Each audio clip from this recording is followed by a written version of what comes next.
Hi friends, ಎಲ್ಲರಿಗೂ ನಮಸ್ಕಾರ. ಎಲ್ಲರೂ ಹೇಗಿದ್ದೀರಾ? ಚೆನ್ನಾಗಿದ್ದೀರಾ ಅಂತ ಅಂದ್ಕೊಂಡಿದ್ದೀನಿ. ಇವತ್ತು ಬೆಳಗ್ಗೆಯಿಂದ ಬ್ಲಾಗ್ನ ಸ್ಟಾರ್ಟ್ ಮಾಡ್ತಾ ಇದ್ದೀನಿ. ಹೂಗಳನ್ನ ತೆಗಿಯೋದಕ್ಕೆ ಅಂತ ಬಂದಿದ್ದೆ. ನಿನ್ನೆ ನಾನು ಮನೆಯಲ್ಲಿ ಇರಲಿಲ್ಲ, ಹೀಗಾಗಿ ನೀರು ಹಾಕಿಲ್ಲ. ನಾನು ನೀರು ಹಾಕ್ತಾ ಇರೋದಕ್ಕೆ ಗಿಡ ಒಂಚೂರು ಬಾಡ್ದಂಗೆ ಆಗಿದ್ದಾವೆ. ಹಾಗೇ ಇಲ್ಲಿ ನೋಡಿ, ನಿಂಬೆ ಹಣ್ಣು ಎಷ್ಟು ಬಿದ್ದಿದ್ದಾವೆ ಅಂತ ಫಸ್ಟು ನೋಡಿದ ತಕ್ಷಣವೇ ಶಾಕ್ ಆಯಿತು. ಎಷ್ಟೊಂದು ನಿಂಬೆಹಣ್ಣಿದೆ ನೋಡಿ. ಇವತ್ತು 3, 4, 5, 6 ನಿಂಬೆಹಣ್ಣು. ಇನ್ನು ಇಲ್ಲೊಂದು ಹಣ್ಣಾಗಿದೆ, ಇಲ್ಲೊಂದು ಬಿದ್ದಿದೆ. ಹಾಗೆ ಇಲ್ಲೆಲ್ಲ ಹಣ್ಣಾಗಿದೆ, ಅದನ್ನು ತಗೊಂಡ್ಬಿಡ್ತೀನಿ, ಯಾಕಂದರೆ ಮತ್ತೆ ಬಿದ್ದೋಗ್ಬಿಡುತ್ತೆ. ಅದಕ್ಕೋಸ್ಕರ ನೋಡಿ, ಅಲ್ಲೊಂದು ಬಿದ್ದಿದೆ. ಹಾಗೆ ಇಲ್ಲೂ ಕೂಡ ಆಗಿದೆ, ಅಲ್ಲೊಂದಿದೆ. ಮುಟ್ಟಿದ್ರೆ ಕೈಯಲ್ಲಿ ಬರ್ತಾಯಿದೆ, ಹಣ್ಣಾಗಿದೆಯಲ್ಲ, ಹಾಗಾಗಿ ನೋಡಿ ಇಷ್ಟೊಂದು ನಿಂಬೆಹಣ್ಣು ಸಿಕ್ತು. ಸ್ವಲ್ಪ ಸೈಜಲ್ಲಿ ಚಿಕ್ಕದಿದೆ, ಪರವಾಗಿಲ್ಲ, ಬಟ್ ರಸ ತುಂಬ ಇದೆ ಇದರಲ್ಲಿ. ಇವತ್ತು ತುಂಬಾ ಖುಷಿ ಆಯಿತು. ಫಸ್ಟ್ ಟೈಮ್ ನನಗೆ ಇಷ್ಟೊಂದು ಒಂದೇ ಸಾರಿಗೆ ಸಿಕ್ಕಿರೋದು ನೋಡಿ.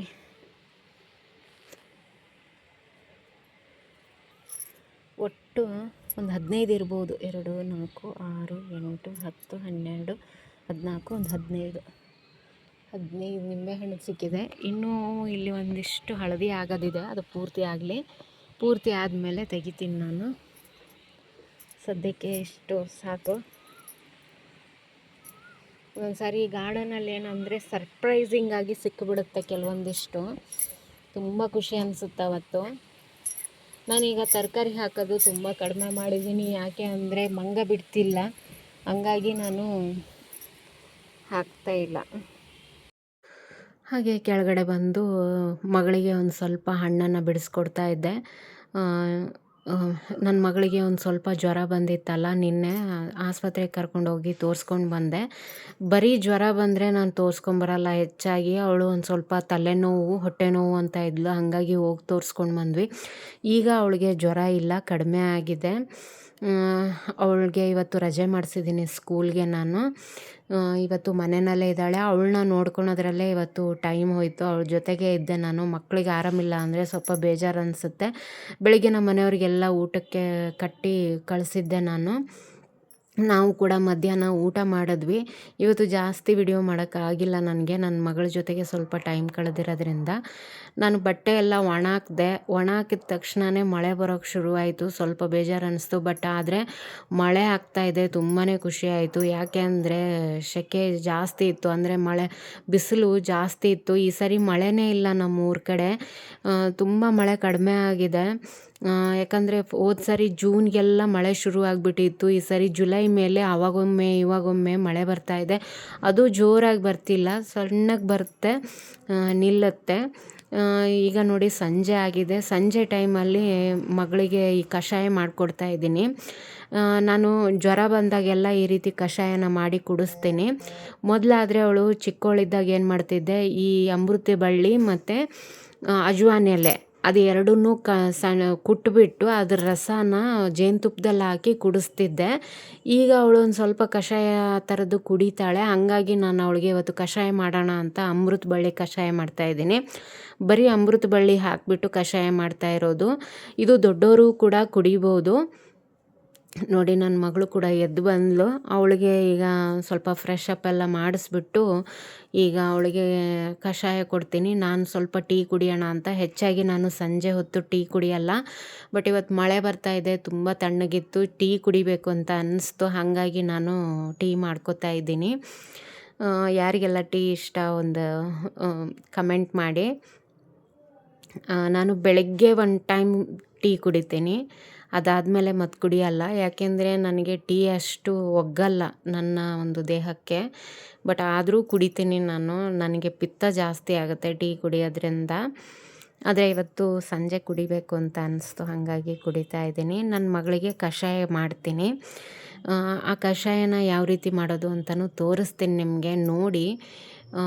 ನೀವು ನಿಮ್ಮ ಮನೆಯಲ್ಲಿ ಮಕ್ಕಳಿದ್ದರೆ ನೀವು ಅಜ್ವಾಯಿನ್ ಎಲೆ ಗಿಡ ಮತ್ತು ಅಮೃತ ಬಳ್ಳಿ ಗಿಡ ಕಂಪಲ್ಸರಿಯಾಗಿ ನೀವು ಹಾಕಲೇಬೇಕು. ಇದು 2 ಗಿಡ ಇದ್ದರೆ ನಿಮಗೆ ನಿಮ್ಮ ಮಕ್ಕಳಿಗೆ ನೀವು ಆಸ್ಪತ್ರೆಗೆ ಕರ್ಕೊಂಡು ಹೋಗಲ್ಲ, ಆ ರೀತಿ ಇರುತ್ತೆ. ನನ್ನ ಮಗಳಿಗೆ ಒಂದು ಸ್ವಲ್ಪ ರೂಢಿ ಮಾಡಿದ್ದೀನಿ ನಾನು. ಹೀಗಾಗಿ ಇಲ್ಲಿ ನೋಡಿ, ಒಂದು ಪಾತ್ರೆಯಲ್ಲಿ ನಾನು ಇದು ಒಂದು ದೊಡ್ಡ ಕಪ್ಪಲ್ಲಿ ನಾನು ನೀರನ್ನು ಹಾಕ್ತಾಯಿದ್ದೀನಿ. ನೀವು ಯಾವ ಕಪ್ಪಲ್ಲಿ ಹಾಕ್ತಿರಲ್ಲ ಅದರಲ್ಲಿ ಅರ್ಧ ಆಗಬೇಕು ಕುದ್ದು, ಅದು ಅಷ್ಟು ನೀರು ಕಡಿಮೆ ಆಗಬೇಕು. ಅಲ್ಲಿ ತನಕ ನೀವು ಇದನ್ನು ಕುದಿಸ್ಬೇಕು. ನಾನು ಒಟ್ಟು 5 ಎಲೆ ತೊಗೊಂಡು ಬಂದಿದ್ದೀನಿ.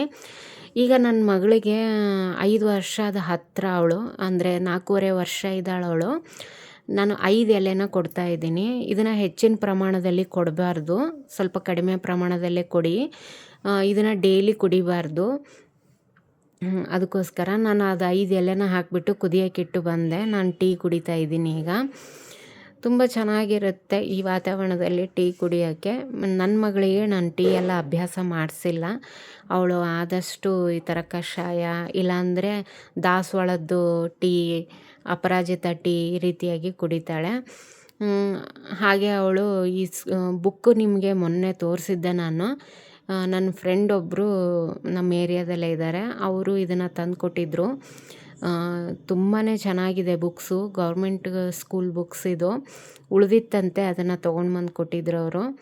ಇದರಲ್ಲಿ ನನ್ನ ಮಗಳು ಬೆಳಗ್ಗೆಯಿಂದನೇ ಇದರಲ್ಲಿ ಬರಿತಾ ಇದ್ದಾಳೆ. ಅವಳು ತಂದು ಕೊಟ್ಟಾಗಿಂದನೂ ಯಾವಾಗ ಬರೀಲಿ ಅನ್ನೋದು ಕಾಯ್ತಾ ಇದ್ಲು.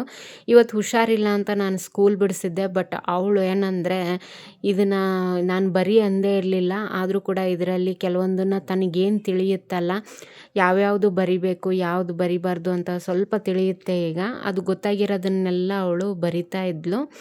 ಬೆಳಿಗ್ಗೆಯಿಂದ ಬರಿತಾ ಇದ್ದಾಳೆ. ತನಗೇನು ಇಷ್ಟ ಅದನ್ನು ಬರೆದಿದ್ದಾಳೆ ಮಾತ್ರ. ಕಂಟಿನ್ಯೂಯಸ್ ಆಗಿ ಯಾವುದೂ ಬರೆದಿಲ್ಲ ಅವಳು. ಇಲ್ಲಿ ನೋಡಿ, ಇದು ಸ್ಟ್ರೇಟ್ ಲೈನ್ ಎಲ್ಲ ಬರೆದಿದ್ದಾಳೆ.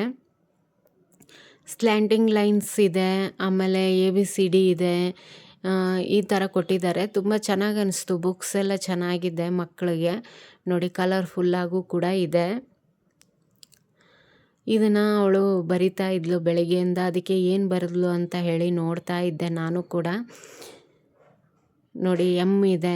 ಈ ರೀತಿ ಸ್ಟ್ರೇಟ್ ಲೈನು, ಈ ರೀತಿ ಯಾವ ರೀತಿ ಬರಿಬೇಕು ಅನ್ನೋದನ್ನು ಅವರು ತುಂಬ ಚೆನ್ನಾಗಿ ನೀಟಾಗಿ ಕೊಟ್ಟಿದ್ದಾರೆ ಇಲ್ಲಿ. ಅವಳಿಗೇನಂದರೆ ಹೊಸ ಬುಕ್ ಏನಾದ್ರು ಇದ್ದರೆ ಯಾವಾಗ ಅದರಲ್ಲಿ ಬರಿಬೇಕು ಅನ್ನೋದೊಂದು ಆಸಕ್ತಿ ಜಾಸ್ತಿ ಅವಳಿಗೆ. ಹಾಗಾಗಿ ಇದರಲ್ಲಿ ಬರಿತಾ ಇದ್ಲು. ಹಾಗೆ ಸಂಜೆಗೆ ಅದು ಕಷಾಯ ಇಟ್ಟಿದ್ನಲ್ಲ, ಹಾಗಾಗಿ ಅವಳು ಕೂಡ ಇದರಲ್ಲಿ ಮಾಡ್ತೀನಿ ಅಂತ ಹೇಳಿ ಇದರಲ್ಲಿ ವರ್ಕ್ ಮಾಡ್ತಾ ಇದ್ದಾಳೆ. ಈ ರೀತಿ ಮಕ್ಕಳಿಗೆ ಕಲರ್ಫುಲ್ಲಾಗಿರುವಂಥ ಬುಕ್ಸ್ಗಳಿದ್ದರೆ ತುಂಬ ಇಷ್ಟಪಟ್ಟು ಓದ್ತಾರೆ. ನಾನು ಅವರು ಬರೆಯೋಕ್ಕೆ ಶುರು ಮಾಡಿದ್ಲು. ನಾನು ಕೂಡ ಇಲ್ಲಿ ಕಷಾಯ ನೋಡೋಕ್ಕೆ ಹೋದೆ. ಈಗ ನೋಡಿ, ಇದು ಚೆನ್ನಾಗಿ ಕುದ್ದಿದೆ. ಆ ಕಪ್ಪಲ್ಲಿ ಏನು ಹಾಕಿದ್ನಲ್ಲ ಅದರಲ್ಲಿ ಅರ್ಧ ಕಪ್ಪು ರೆಡಿಯಾಗಿದೆ. ಈಗ ಇದನ್ನು ಇದಕ್ಕೆ ಸೋಸ್ಕೊತೀನಿ ನಾನು. ನೀವು ಇದಕ್ಕೆ ಬೇಕು ಅಂದರೆ ಜೇನುತುಪ್ಪ ಕೂಡ ಆ್ಯಡ್ ಮಾಡ್ಕೋಬೋದು, ಇಲ್ಲ ಹಾಗೆ ಕೂಡ ಕುಡಿಬೋದು, ಇಲ್ಲಾಂದರೆ ನೀವು ಬೆಲ್ಲ ಕೂಡ ಹಾಕ್ಕೋಬೋದು. ನಿಮಗೆ ಏನು ಇಷ್ಟ ಅಲ್ಲ ಅದನ್ನು ನೀವು ಯೂಸ್ ಮಾಡ್ಕೋಬೋದು. ಆದರೆ ಇಷ್ಟೊಂದು ಬಿಸಿ ಇರುವಂಥದ್ದಕ್ಕೆ ನೀವು ಆದಷ್ಟು ಜೇನುತುಪ್ಪನ ಸೇರ್ಸೋಕ್ಕೆ ಹೋಗಬೇಡಿ. ಸುಮ್ಮನೆ ಸ್ವಲ್ಪ ವಾರ್ಮ್ ಇರಬೇಕು ಅಂಥದಕ್ಕೆ ಮಾತ್ರ ಜೇನುತುಪ್ಪನ ಸೇರಿಸ್ಬೇಕು. ನೋಡಿ, ನಾನು ಈ ಕಪ್ಪಲ್ಲಿ ಇಟ್ಟಿದ್ದೆ, ಇಷ್ಟು ಆಗಿದೆ. ಇದರಲ್ಲಿ ಒಂಚೂರು ತಕ್ಕೊಂಡೆ. ಈಗ ನಾನು ಇದಕ್ಕೆ ಏನು ಮಾಡ್ತೀನಿ, ಸ್ವಲ್ಪ ಬೆಲ್ಲ ಹಾಕ್ತೀನಿ ನನ್ನ ಮಗಳಿಗೆ, ಸ್ವಲ್ಪ ಟೇಸ್ಟ್ ಚೆನ್ನಾಗಿರಲಿ ಅನ್ನೋಕ್ಕೋಸ್ಕರ. ನೀವು ಬೇಡ ಅಂದರೆ ಸ್ಕಿಪ್ ಮಾಡಿಕೊಂಡು ಹಾಗೆ ಕೂಡ ಕುಡಿಬೋದು, ದೊಡ್ಡವರು ಕೂಡ ಕುಡಿಬೋದು. ಆದರೆ ಡೈಲಿ ಇದನ್ನು ಕುಡಿದ್ರೆ ಒಂದು ಸಮಸ್ಯೆ ಏನಂದರೆ ಉಷ್ಣ ಆಗುತ್ತೆ. ಇದು ಕೆಲವೊಬ್ಬರಿಗೆ ಉಷ್ಣ ಆಗೋರು ಇದನ್ನು ಕುಡಿಬಾರ್ದು, ಡೈಲಿ ಕುಡಿಬಾರ್ದು. ವಾರಕ್ಕೊಂದು ಸಾರಿ ಕುಡಿದ್ರೆ ಏನೂ ಆಗಲ್ಲ, ಬಟ್ ಡೈಲಿ ಕುಡಿಬಾರ್ದು. ಜ್ವರ ಎಲ್ಲ ಬಂದಾಗ 1-2 ದಿನ ಕಂಟಿನ್ಯೂಯಸ್ ಆಗಿ ಕುಡಿದ್ರೆ ಏನು ಸಮಸ್ಯೆ ಇಲ್ಲ. ಇದಕ್ಕೆ ನೋಡಿ, ನಾನು ಬೆಲ್ಲ ಹಾಕಿ ಚೆನ್ನಾಗಿ ಮಿಕ್ಸ್ ಮಾಡಿದೆ. ಪುಡಿ ಬೆಲ್ಲ ಇತ್ತು, ಗಟ್ಟಿ ಬೆಲ್ಲ ಆದರೆ ನೀವು ಅದನ್ನು ಕುದಿಸ್ಬೇಕಾದ್ರೇ ಹಾಕ್ಕೊಂಬಿಡಿ, ಚೆನ್ನಾಗಿ ಅದು ಮಿಕ್ಸ್ ಆಗುತ್ತೆ. ಈಗ ಅವಳಿಗೂ ಕೂಡ ತೊಗೊಂಡು ಬಂದೆ ನಾನು. ಇದನ್ನು ಸ್ವಲ್ಪ ಪ್ಲೇಟಿಗೆಲ್ಲ ಹಾಕಿಬಿಟ್ಟು ಆರಿಸಿ ತೊಗೊಂಡು ಬಂದಿದ್ದೀನಿ, ಯಾಕಂದರೆ ಅಷ್ಟು ಬಿಸಿ ಕುಡಿಯೋಕ್ಕಾಗಲ್ಲ. ಸ್ವಲ್ಪ ತಣ್ಣಗಿದೆ. ಈಗ ಇದನ್ನ ಅವಳು ಕುಡಿತಾಳೆ. ಕೆಲವೊಮ್ಮೆ ಟೇಸ್ಟ್ ಇಷ್ಟ ಆಗಲ್ಲ, ಬಟ್ ಆದರೂ ಕೂಡ ಕುಡಿತಾಳೆ. ಯಾಕಂದರೆ ಅದನ್ನು ಕುಡಿದ್ರೆ ಆರಾಮಾಗುತ್ತೆ ಅಂತ ಹೇಳಿದ್ರೆ ಅವಳು ಕುಡಿತಾಳೆ. ನಾನು ಹೆಚ್ಚಾಗಿ ಅವಳಿಗೆ ಅಲೋಪತಿಕ್ ಮೆಡಿಸಿನ್ನು ಜಾಸ್ತಿ ಕೊಡಲ್ಲ ನಾವು. ಆಸ್ಪತ್ರೆಗೂ ಕೂಡ ನಾವು ಜಾಸ್ತಿ ಹೋಗಲ್ಲ. ಈ ಥರದ್ದೇ ಮನೆಮದ್ದುಗಳನ್ನು ಯೂಸ್ ಮಾಡ್ತೀನಿ ಹೆಚ್ಚಾಗಿ. ನಿನ್ನೆ ಆದರೆ ಪ್ಯಾರಾಸಿಟಮಾಲ್ ಹಾಕಿದ್ದೀನಿ. ಆ್ಯಂಟಿಬಯೋಟಿಕ್ ಎಲ್ಲ ಕೊಟ್ಟಿರ್ತಾರೆ, ಅದು ತುಂಬ ದಿನ ಬರೋದಿಲ್ಲ ಮಕ್ಕಳಿಗೆ. ನಾನು ಆ್ಯಂಟಿಬಯೋಟಿಕ್ಕು ಪ್ಯಾರಾಸಿಟಮಾಲು ಜಾಸ್ತಿ ಹಾಕಲ್ಲ. ಸುಮ್ಮನೆ ಏನಾದರೂ ಎಮರ್ಜೆನ್ಸಿ ಇದ್ದರೆ, ಅವಳಿಗೆ ಇನ್ಫೆಕ್ಷನ್ ಆಗಿದೆ ಅಂತ ಅನ್ನಿಸ್ತು, ಹಾಗಾಗಿ ಅವಳಿಗೆ ಆಸ್ಪತ್ರೆಗೆ ಕರ್ಕೊಂಡು ಹೋದೆ ನಾನು. ಈ ಕಷಾಯ ಎಲ್ಲ ಕುಡ್ದಿದ್ದಾಳೆ. ಇವತ್ತು ಜ್ವರ ಕೂಡ ಕಡಿಮೆ ಆಗಿದೆ. ನೋಡಿ, ಅವಳು ಕೂಡ ವರ್ಕ್ ಮಾಡ್ತಾ ಇದ್ದಾಳೆ. ಇಷ್ಟ ಆದರೆ ನನಗೂ ಕೂಡ ಖುಷಿ ಅನಿಸುತ್ತೆ. ಮಲ್ಕೊಂಬಿಟ್ರೆ ಬೇಜಾರು ಅನಿಸುತ್ತೆ. ಮಕ್ಕಳು ಮನೆಯಲ್ಲಿ ಮಲಗಬಾರ್ದು. ಈ ವಿಡಿಯೋ ಇಷ್ಟ ಆದರೆ ಒಂದು ಲೈಕ್ ಮಾಡಿ ಫ್ರೆಂಡ್ಸ್. ಇನ್ನೂ ತನಕ ನನ್ನ ಚಾನಲ್ ಸಬ್ಸ್ಕ್ರೈಬ್ ಮಾಡಿಲ್ಲ ಅಂದರೆ ಸಬ್ಸ್ಕ್ರೈಬ್